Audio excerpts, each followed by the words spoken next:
we did have several questions from people about like what equipment you use for your videos and kind of what that setup is like. So if you can kind of give an overview of what your main sort of camera and setup is that you're using for your videos these days, and maybe if that's changed a lot over the years, how you've learned. Yeah, I mean, my setup's pretty basic. I have a Canon DSLR. I think it's a T6 Rebel, and then with like a kit lens, like a stock lens, and I also have like this like pancake lens. Hold on. Yeah, this guy right here, kind of this flat 24 millimeter lens. I call it a pancake lens because it's so flat.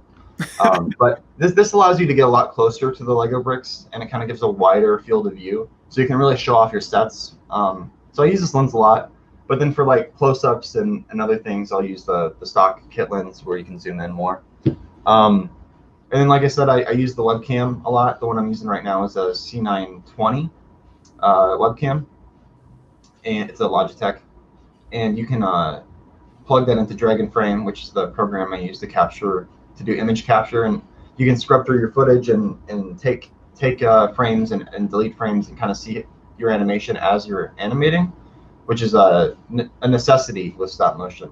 For a number of years, I didn't even have that, so it's just something I would recommend to anyone getting started with stop motion is to download Dragonframe, at least the free trial, and try it out.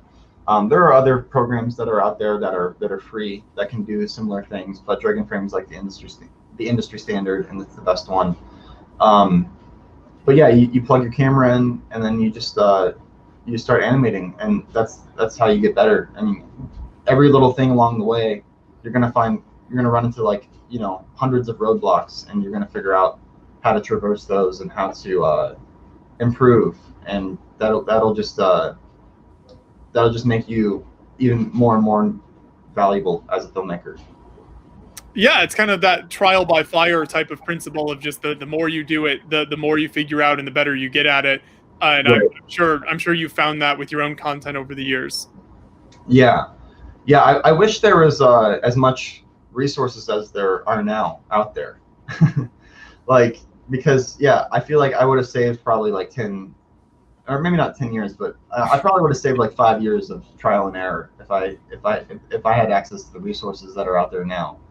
Because the best thing you can do is just like look up videos on how to do it, and there's lots of really great videos on how to do it on YouTube now, and just talk to other people, like talk to other Brickfilmers, ask them questions, be considerate, don't take up too much of their time, but even like me, like doing like the super chats, like even me doing like the live streams, like if you come to my live stream and like give me $1 and ask me a question, I'll answer it in a really detailed way, and that'll be so useful, you know what I mean?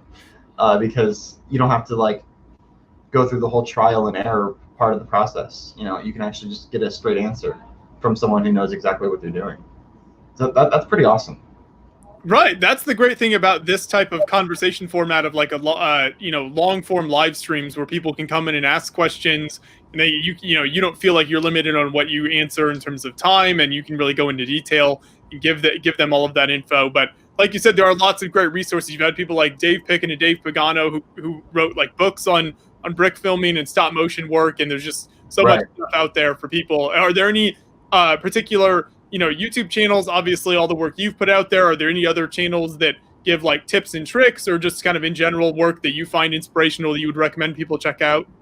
Right now, Gus on Beatman Productions, he's been doing a lot of really good tutorial series on his channel to kind of highlight how he tackles problems with filmmaking and doing brick filming. Fancy Pants is a good one. He's got a lot of good tutorials. You can learn a lot about animation too, just from like 2D animation tutorials. Like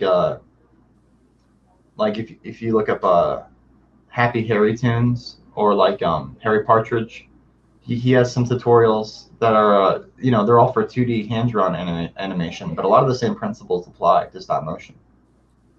Yeah, so that's awesome. So definitely some good stuff for people to check out there. We had a question in chat here. Do you have any lighting tips for stop motion in terms of kind of making the scene well lit, which is a big part of any filmmaking. So what have you found that works for you over the years?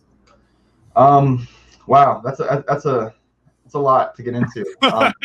But but yeah, I mean, I would say what I've learned is like just flood the set with light. It depends on what kind of scene you're trying to shoot. But if you're trying to shoot like say like a daylight scene, the more light the better, because you're trying to replicate the sun, which is super super bright.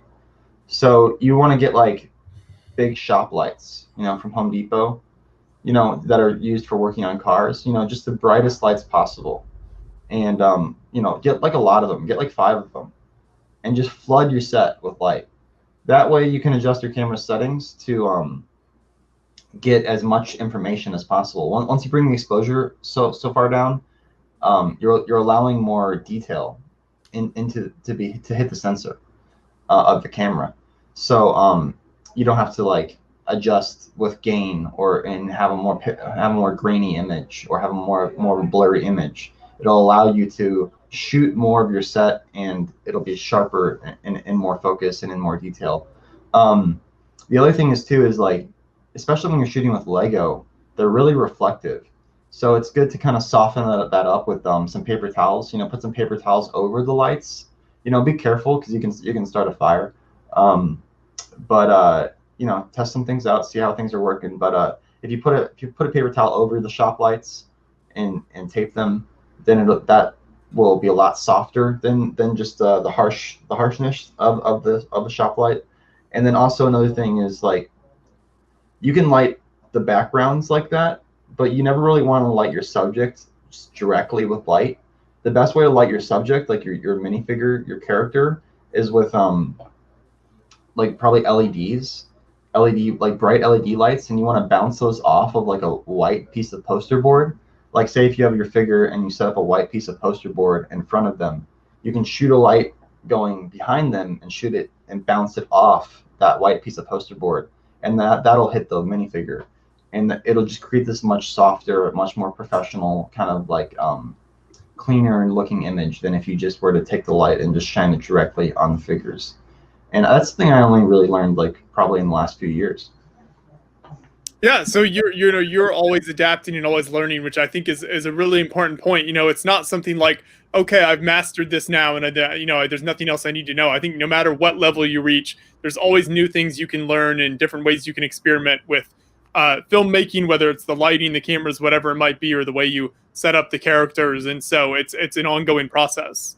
Yeah, totally. It's something I don't claim to be an expert in. A lot of people ask me questions all day, and I'll answer them to the best of my ability. But I think my work speaks for itself, and whenever I watch my stuff, all I see are the flaws and what I could improve.